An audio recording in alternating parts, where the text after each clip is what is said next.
Bloomberg Brief, I'm Bonnie Quinn in New York. Time now for your front page news. First up on the Washington Post, Ukraine's President Volodymyr Zelensky ruling out surrendering land to Russia. The Post says the unequivocal declaration could mark the collapse of Trump's peace plan. Critics had condemned the plan as fulfilling a wish list of Russian President Vladimir Putin. Now, Zelensky did say that the current proposal has been stripped of, quote, explicitly anti-Ukrainian provisions. Next up, the Wall Street Journal is reporting Jamie Dimon is assembling a group of national titans and close friends to protect America from foreign adversaries. The group includes Jeff Bezos, Condoleezza Rice and Michael Dell. Dimon announced a $1.5 trillion initiative focused on national security back in October. The Journal says the CEO has long looked to play the role of a corporate statesman, and the ultimate impact of this whole plan will be unclear for years. And finally, the FT reporting that two of Boaz Weinstein's key funds extending a run of lackluster returns. His $1.9 billion flagship fund down about 6.5% this year as of November 21st. That fund bets on dislocations in the credit market. Another fund that aims to shield investors from market downturns is, of course, down this year as the market rises. Saba has had greater success in activist campaigns against close-end funds. Saba declined to comment. Coming up, the Federal Reserve is set to kick off its two-day meeting. We'll push ahead to that meeting with Amy Wu Silverman of RBC.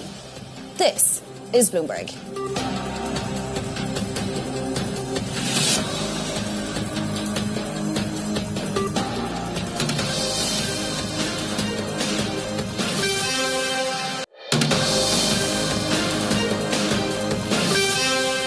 It's 5:30 a.m. in New York City. Good morning, I'm Bonnie Quinn with your Bloomberg Brief. Here's what you need to know. Hot pursuit.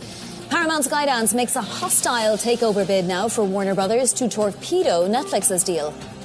China bound. Nvidia wins President Trump's approval to sell H200 chips in China. And markets look to JOLTS data as the FOMC begins its two-day meeting in Washington.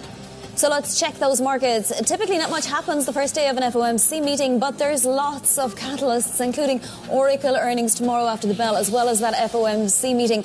As John Althers points today, the focus will be on so much more, not on the cuts, which we do assume we'll get, but the descents and the dot plot. Now, we do have futures pointing higher after the S&P and the Nasdaq 100 started the week with small declines, about 1/3% for the S&P and 1/4% for the Nasdaq 100.